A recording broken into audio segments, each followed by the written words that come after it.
ዛሬ ዓለም በአንድ ሌሊት ተቀይራለች።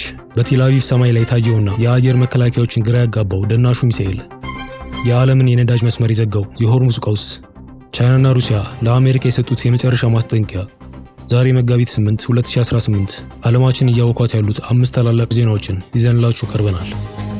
ከኩባ ጨለማ እስከ ጃፓን የኤአይ ጦር መሳሪያዎች ድረስ ያለውን እውነታ በጥልቀት እንመረምራለን።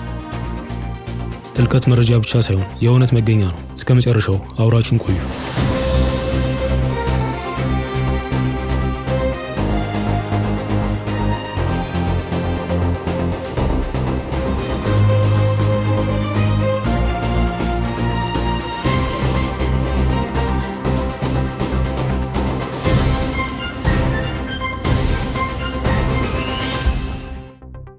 ጦርነቱ በዓለም ላይ ያሉ እጅግ የረቀቁ ጦር መሳሪያዎች መፈተኛ አውድማ እየሆነ ነው። ኢራን አዲስ ባላስቲክ ሚሳኤል ለመጀመሪያ ጊዜ በውጊያ ላይ አሰማርታለች። ስሙም ሴጅል ይባላል። ነገር ግን ወታደራዊ ባለሙያዎች ሌላ ስም ሰጥተውታል፣ ደናሹ ሚሳኤል። ምክንያቱም በአየር ላይ ያለ አቅጣጫውን የመቀየር ከፍተኛ ችሎታ ስላለው ነው። ይህም ሚሳኤሉን መጥቶ ለመጣል እጅግ አዳጋች ያደርገዋል። ኢራን ይህን ደናሽ ሚሳኤል ለመጀመሪያ ጊዜ በውጊያ ላይ የተጠቀመችው በትላንትናው ዕለት ነው። እስከ 2000 ኪሎ ሜትር የመጓዝ አቅም ያለው ሲሆን አጠቃላይ ምዕራብ እስያን በእጅ ውስጥ ያስገባታል። ነገር ግን ዋናው ነጥብ ይህ ብቻ አይደለም። በዚህ ጦርነት ላይ አዳዲስ መሳሪያዎች እየሞከረች ያለችው ኢራን ብቻ አይደለችም። አሜሪካና እስራኤልም አዳዲስ ቴክኖሎጂዎችን ይዘው ቀርበዋል። የቀጣዩ ዘገባችን ትኩረትም እነዚህን አዳዲስ የጦር መሳሪያዎች በጥልቀት መመልከት ይሆናል። አዲስ ሚሳኤል ወደዚህ ጦርነት ገብቷል። ዝም ብሎ አይደለም፣ ግልጽ መልእክት ይዞ ነው የመጣው። ኢራን ኦፕሬሽን እውነተኛ ቃል 4 ኦፕሬሽን ትሩ ፕሮሚስ 4 በተባለው ጥቃቷ እስካሁን በውጊያ ሜዳ ላይ አይተነው የማናውቀው የረቀቀ መሳሪያ ይፋ አድርጋለች። ወታደራዊ ባለሙያዎች ኢራን ይህን መሳሪያ ባለፉት ጥቂት ሰዓታት ውስጥ በተሰነዘሩት መጠነ ሰፊ ጥቃቶች ላይ በይፋ አሰማርታቸዋለች።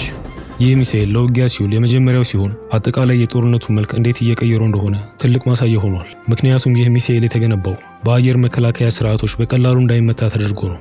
ሴጅል 2 የኢራን እጅግ ዘመናዊ ከሆኑ ባላስቲክ ሚሳኤሎች አንዱ ነው። 2000 ኪሎ ሜትር ርቀት መጓዝ መቻሉ በመካከለኛው ምስራቅ የሚገኙ ማናቸውንም ኢላማዎች ለመምታት ያስችሏል።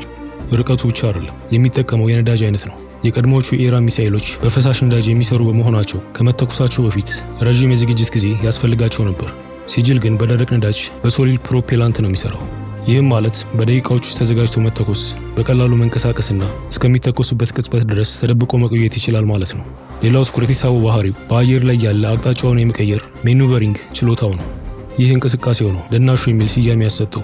በዚህም ምክንያት የእስራኤል አይረን ዶም እና የአሜሪካ ፓትሪዮት ራዳሮች የሚሳኤሉን መድረሻ አስቀድመው መተንበይ ተስኗቸዋል። ይህ የጦርነት ግዛትን ለመያዝ ብቻ ሳይሆን የነገው ዓለም መሳሪያዎች ዛሬ ላይ እየተሞከሩበት ያለ ሕያው ላብራቶሪ ሆኗል። የዓለም ኢኮኖሚ የህይወት መስመር በሆነው በሆርሙዝ ባህረ ሰላጤ ላይ የጦርነት ደመና ጥልቷል። የነዳጅ መርከቦች መንቀሳቀስ ባለመቻላቸው ዓለም ለዓመታት አይተው የማታውቀውን የኢኮኖሚ ድንጋጤ እያስተናገደች ነው። በአሁኑ ሰዓት አንድ በርሜል ነዳጅ $140 መንካቱ ከኒውዮርክ እስከ አዲስ አበባ ያለው የኑሮ ውድነት ሰማይ ደርሷል። ዶናልድ ትራምፕ ለዓለም መሪዎች አስቸኳይ ጥሪ አስተላልፈዋል። ይህ የአሜሪካ ጦርነት ብቻ አይደለም፣ የዓለም ኢኮኖሚ ህልውና ጉዳይ ነው ያሉት ትራምፕ የኔቶ አባላትና የእስያ ሀገራት የባህር ኃይል ጥምረት እንዲፈጥሩ በጽኑ ጠይቀዋል። ትራምፕ እርዳታ እየጠየቁ ያሉት ለወታደራዊ ድጋፍ ብቻ አይደለም፣ የነዳጅ ጭነት መርከቦችን በጋራ ለመጠበቅና የኢራንን እገዳ በጋራ ለመስበር ነው። የሆርሙዝ ባህረ ሰላጤ ለምን እንዲህ ለዓለም ወሳኝ ሆነ? መልሱ ቀላል ነው። በዓለም ላይ ያለው የነዳጅ ፍላጎት 20 በመቶ የሚሆነው የሚያልፈው በዚህ ጠባብ የባህር መስመር ነው። ኢራን ይህን በር ዘጋሽ ማለት የዓለምን የኢነርጂ ልብ አቆመች እንደማለት ነው። ለዚህም ነው ዋሽንግተን ከጃፓን እስከ ደቡብ ኮሪያ ያሉ ሀገራትን የባህር ኃይላቸውን ወደ ቀጠናው እንዲልኩ ከፍተኛ ጫና እያደረገች ያለችው። ነገር ግን ነገሩ ቀላል አይደለም። ወደዚህ ቀጥተኛ ጦርነት ለመግባት እያመነቱ ነው። የትራምፕ አሜሪካ ትቅደም ፖሊሲና አሁን እየጠየቁት ያለው የጋራ ጥምረት በመሪዎች መሃል የሐሳብ መከፋፈል ፈጥሯል።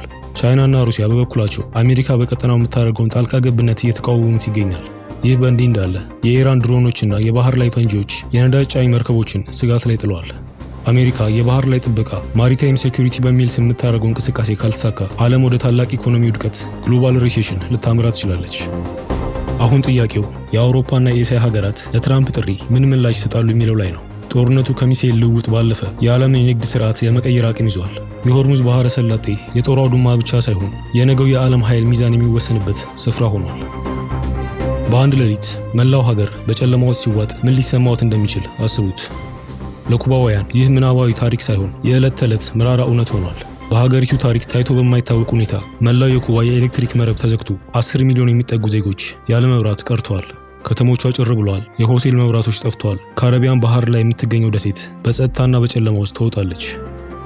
ይህ ቀውስ የጀመረው በሀገሪቱ ትልቁ የሆነው የአንቶኒዮ ጉተሬዝ የኃይል ማመንጫ ጣቢያ በድንገት በመቆሙ ነው። ነገር ግን ችግሩ የቴክኒክ ብልሽት ብቻ አልነበረም። ለዓመታት የዘለቀው የአስቸኳይ ጊዜ ነዳጅ እጥረትና እያረጁ የመጡ የኃይል ማመንጫ ማሽኖች ሀገሪቱን ለዚህ ውድቀት ዳርገዋታል። ኩባ ነዳጅ የምታገኝባቸው ዋና ዋና ሀገራት በተለይም ቬኔዙዌላና ሜክሲኮ የራሳቸው የኢኮኖሚ ፈተና ስላጋጠማቸው ለኩባ የሚልኩትን የነዳጅ መጠን ቀንሰዋል። የመብራት መጥፋቱ ያስከተለው ሰብአዊ ቀውስ ግን እጅግ አሳሳቢ ነው። ኤሌክትሪክ በሌለበት ሁኔታ ንጹህ ውሃ ማግኘት የማይቻል ሆኗል። ምክንያቱም የውሃ ፓምፖች የሚሰሩት በኤሌክትሪክ ነው። በማቀዝቀዣ ውስጥ የተቀመጡ ምግቦች እየተበላሹ ነው። ሆስፒታሎች ደግሞ በጄኔሬተር ብቻ ለመስራት እየታገሉ ይገኛሉ። ይህ ሁኔታ በዜጎች ዘንድ ከፍተኛ ቁጣን ቀስቅሷል። በሃቫናና በሌሎች ከተሞች መብራት ይኑረን የሚሉ የተቃውሞ ድምጾች በጨለማ ውስጥ መሰማት ጀምረዋል።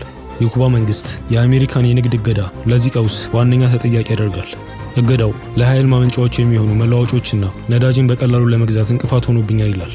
በሌላ በኩል ደግሞ የሀገሪቱ የኢኮኖሚ አስተዳደር መላላትና ወደ ታዳሽ ኃይል ለመሸጋገር ያደረገው ጥረት አዝጋሚ መሆኑ ለችግሩ መባባስ ምክንያት እንደሆነ ተቺዎች ይናገራሉ። አሁን ጥያቄው ያለው ኩባ ከዚህ ጨለማ ውስጥ እንዴት ትወጣለች የሚለው ላይ ነው።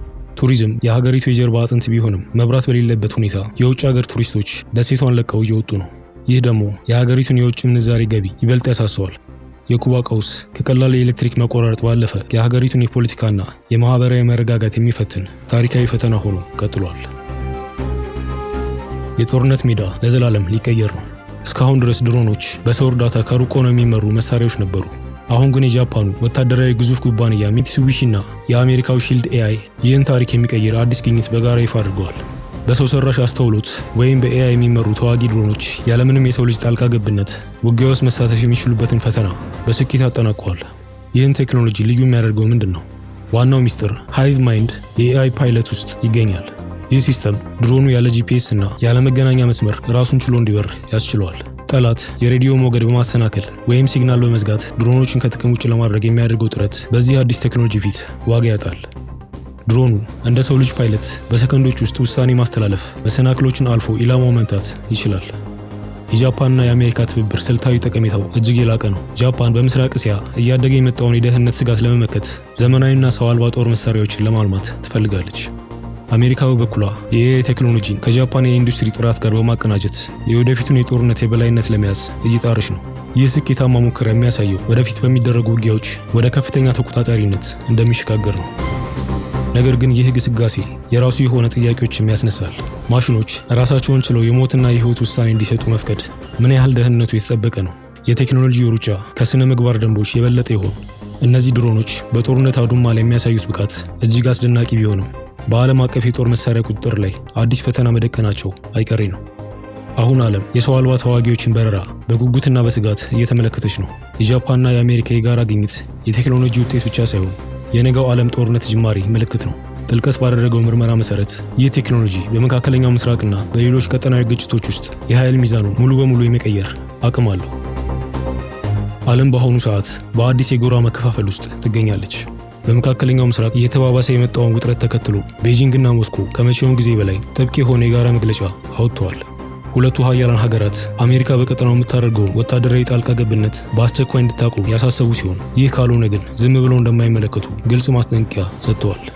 ይህ መግለጫ ለዋሽንግተን ተራ ዲፕሎማሲያዊ መልእክት ሳይሆን አዲስ የዓለም ኃይል ሚዛን እየተፈጠረ መሆኑን የሚያሳይ ምልክት ነው። በመግለጫው ላይ በግልጽ እንደተቀመጠው ቻይናና ሩሲያ ለኢራን አስፈላጊውን ዲፕሎማሲያዊና ወታደራዊ ድጋፍ ለማድረግ ዝግጁ መሆናቸውን ፍንጭ ሰጥተዋል። ይህ ማለት ጦርነቱ በኢራንና በእስራኤል መካከል ብቻ የሚቀጥል ሳይሆን ከጀርባው የዓለም ሀያላን ሀገራት ቀጥተኛ ተሳትፎ ሊታይበት የሚችልበትን ዕድል ከፍ አድርጎታል። ሩሲያ በዩክሬን ጦርነት ያካበተችውን ወታደራዊ ልምድና የረቀቁ የጦር መሳሪያዎችን ለቴህራን ልታጋራ የምትችልበት ዕድል ሲኖር፣ ቻይና ደግሞ በበኩሏ የኢኮኖሚና የቴክኖሎጂ አቅሟን በመጠቀም የኢራንን ሕልውና ለመደገፍ ቆርጣ የተነሳች ትመስላለች። ለምንድን ነው ቻይናና ሩሲያ አሁን ለኢራን ጠበቃ የቆሙት? መልሱ ከነዳጅና ከስትራቴጂያዊ ጥቅም ጋር የተያያዘ ነው። ቻይና የኢራን ትልቁ የነዳጅ ገዢ ከመሆኗን በላይ በመካከለኛው ምስራቅ የአሜሪካ የበላይነት እንዲቀንስ ትፈልጋለች። ሩሲያ በበኩሏ አሜሪካ በሁለት ግንባር ማለትም በምስራቅ አውሮፓና በመካከለኛው ምስራቅ ትኩረቷ እንዲከፋፈል ማድረጉ እንደ ትልቅ ድል ትቆጥረዋለች። ይህ የጥቅም ትስስር ቴህራን የሶስቱ ሀገራት የጋራ ቀይ መስመር አድርጓታል። ይህ የጋራ መግለጫ በዋሽንግተንና በኔቶ አባላት ዘንድ ከፍተኛ ስጋትን ፈጥሯል። ጦርነቱ ወደ ሶስተኛው ዓለም ጦርነት ሊያመራ ይችላል የሚሉ ስጋቶች እየተሰሙ ነው። ምክንያቱም አንዱ ጎራ ሌላውን ለመደገፍ እርምጃ መውሰድ ከጀመረ የቀጥታ ግጭት መከሰቱ አይቀሬ ይሆናል። ዲፕሎማሲው እየከሸፈ ባለበት በዚህ ወቅት የቻይናና የሩሲያ ቁርጠኝነት ጦርነቱን ወደ አዲስና አደገኛ ምዕራፍ እያሸጋገረው ይገኛል።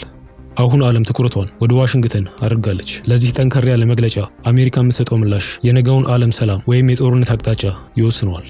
ጥልቀት በጥናት እንዳደረጋገጠው ይህ የኃይል አስተላለፍ በመካከለኛው ምስራቅ ብቻ ሳይሆን እንደ ኢትዮጵያ ባሉ በማደግ ላይ ያሉ ሀገራት ኢኮኖሚና ፖለቲካ ላይ የራሱን ጥላ ማጥላቱ አይቀሬ ነው። የዛሬው የጥልቀት መርሃ ግብራችን ይህን ይመስል ነበር። መረጃዎች በየደቂቃው በሚለዋወጡበት በዚህ ወቅት ትክክለኛውና የተረጋገጠውን መረጃ ይዘንላችሁ እንቀርባለን። ለቻናላችን አዲስ ከሆናችሁ ሰብስክራይብ በማድረግ የቤተሰባችን አባል እንዲሆኑ እንጋብዛለን። በሌላ ቪዲዮ እስክንገናኝ ቸር ያቆየን።